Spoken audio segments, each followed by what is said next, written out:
মনত পেলাবলৈ বিচাৰো বিজেপি আৰু UPPL সতীৰ্থসকলক যে তোমালোকে ভূমি পট্টা দিয়াতকৈ দুখীয়া মানুহৰ মাটি লবলৈহে আৰম্ভ কৰিছে।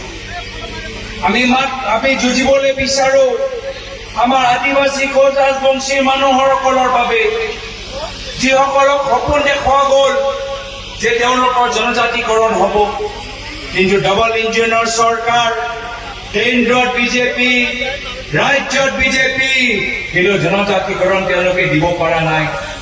কিয় দিব পৰা নাই? আজি তেওঁলোকে মাত্ৰ মিছা কথা ক'বলৈ জানে, মাত্ৰ প্ৰতাৰণা কৰিবলৈ জানে। ইয়াৰ পূৰ্বে প্ৰয়াত তৰুণ গগৈদেৱ যেতিয়া কংগ্ৰেছৰ চৰকাৰ আছিল, তেতিয়া বিধানসভাত আমি ৰেজলিউশ্যন পাছ কৰিছিলো যে 6টা জনগোষ্ঠী জনজাতিকৰণ কৰিব লাগিব। কিন্তু এই কেন্দ্ৰৰ চৰকাৰৰ প্ৰায় 11 বছৰ হ'ল, কেন্দ্ৰত প্ৰায় 9 বছৰ হ'ল, ৰাজ্যত কিন্তু এটা খোজ তেওঁলোকে লোৱা নাই। মাত্ৰ তেওঁলোকে নাটক কৰে, মাত্ৰ তেওঁলোকে দেখায় যে আপোনালোকৰ বাবে চিন্তা কৰে। BTR চুক্তি কৰিলে, BTR চুক্তিৰ জৰিয়তে তেওঁলোকে কি ক'বলৈ বিচাৰিছে? যে স্থানীয় বড়ো নেতৃত্বক আৰু ক্ষমতা দিব, বড়ো কাউন্সিলক আৰু ক্ষমতা দিব, আৰু চিট দিব, আৰু সুবিধা প্ৰদান কৰিব। কিন্তু তাৰ বিপৰীত আমি কি দেখা পালো? যে বৰ্তমান বিজেপি চৰকাৰ স্থানীয় বড়ো নেতৃত্বক আৰু ক্ষমতা দিয়া নাই, তাৰ বিপৰীত স্থানীয় বড়ো নেতৃত্বক তেওঁলোকে দমন চলাই আছে। আজি গোটেই ৰিমট কণ্ট্ৰল তেওঁলোকৰ হাতত, দিছপুৰৰ পৰা ৰিমট কণ্ট্ৰল চলাই আজি BTR তেওঁলোকে শাসন কৰি আছে। দুখ লাগে যে UPPL আজি স্থানীয় মানুহক নেতৃত্ব ল'ব লাগিছিল, কিন্তু আজি তাৰিখত হিমন্ত বিশ্ব শৰ্মা ডাঙৰীয়াৰ চৰকাৰৰ হেঁচাত হিমন্ত বিশ্ব শৰ্মা ডাঙৰীয়াই যিয়ে কয় সেয়া কথা UPPL মানিবলৈ আৰম্ভ কৰিছে। নিজৰ কোনো অস্তিত্ব নাই। হিমন্ত বিশ্ব শৰ্মা ডাঙৰীয়া পাঁচবাৰীত ৩,৫০০ বিঘা মাটি আদানীক বিক্ৰী কৰিবলৈ বিচাৰিলে, তো লগে লগে UPPL হিমন্ত বিশ্ব শৰ্মা ডাঙৰীয়াক সহায় কৰিছে। আজি এয়া হ'ল বাস্তৱ স্থিতি। আজি বিজেপি অহাৰ পিছত মাত্ৰ বিভাজনকাৰী কামবোৰ কৰে, মাত্ৰ মানুহৰ মাজত সংঘাত লগাবলৈ চেষ্টা কৰে, ঘৃণাৰ সৃষ্টি কৰিবলৈ চেষ্টা কৰে। আমি দেখিছো মণিপুৰত যে কেনেদৰে তেওঁলোকৰ ৰাজনীতিৰ বাবে মণিপুৰত 2 ভাগ হৈ গ'ল। মানুহে দেখিব নোৱাৰে এইজনক।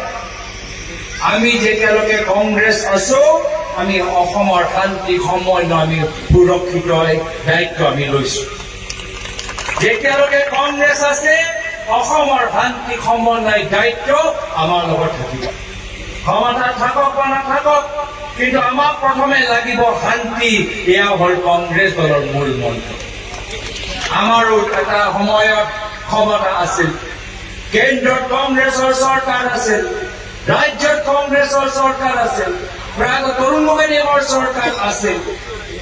যি সময়ত কেন্দ্ৰত আমি ক্ষমতাত আছো, ৰাজ্যত আমি ক্ষমতাত আছো, তেতিয়াও BTR অঞ্চলত আমি ক্ষমতা নিজৰ হাতত ল'বলৈ বিচৰা নাই। BTR অঞ্চলৰ স্থানীয় বড়ো নেতৃত্বক সন্মান কৰি বৃহত্তৰ BTR অঞ্চলৰ শান্তিৰ স্বাৰ্থত আমি নিজৰ ক্ষমতা আমি বলিদান কৰিছো। আমি নিজৰ ক্ষমতা আমি ত্যাগ কৰিলো। কিয়? ক্ষমতা আহিব, ক্ষমতা যাব, কিন্তু শান্তি আমাক এবাৰ যেতিয়া ঘূৰাইব পাৰিম, এই শান্তিটো আমাক লাগে। এই শান্তি অসমৰ ভিতৰত হৈছে আমাৰ আটাইতকৈ ডাঙৰ আমাৰ সম্পদ। যেতিয়ালৈকে অসমৰ বিভিন্ন ধৰ্ম, বৰ্ণ, ভাষা নিৰ্বিশেষে মানুহৰ মাজত শান্তি থাকিব, সমন্বয় থাকিব, তেতিয়ালৈকে অসমৰ ভিতৰত আমি প্ৰগতি দেখা পাম। আজি তাৰিখত প্ৰগতিৰ নামত কি দেখা পাইছে? যে কোটি কোটি টকা লুণ্ঠন।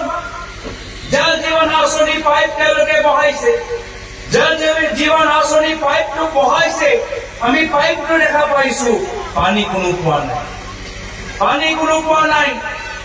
আজি বিজুলী বিভাগৰ হিমন্ত বিশ্ব শৰ্মা ডাঙৰীয়া গুৱাহাটী ডাঙৰ ডাঙৰ ফ্লাইঅভাৰ নিৰ্মাণ কৰি আছে, কোটি কোটি টকা ফ্লাইঅভাৰ তেওঁলোকে বনাই আছে। কিন্তু BTR অঞ্চলৰ মূল যে আপোনালোকৰ গাঁৱৰ ৰাস্তা না বিজেপি বনাইছে, না UPPL বনাইছে। গাঁৱৰ সন্মুখৰ ৰাস্তাটো আজি তাৰিখত তেওঁলোকে কৰিব পৰা নাই। দুখ লাগে, আমি বিভিন্ন ঠাইত গৈছো, আটাইতকৈ বেছি যদি চৰকাৰী স্কুল বন্ধ হৈছে সেয়া হৈছে বিজেপি চৰকাৰৰ দিনত। হিমন্ত বিশ্ব শৰ্মা ডাঙৰীয়াৰ দিনত হাজাৰ হাজাৰ চৰকাৰী স্কুল তেওঁলোকে বন্ধ কৰিলে। হাজাৰ হাজাৰ চৰকাৰী স্কুল বন্ধ কৰাৰ পিছত আমি বিপৰীতে কি দেখা পাইছো যে গাঁও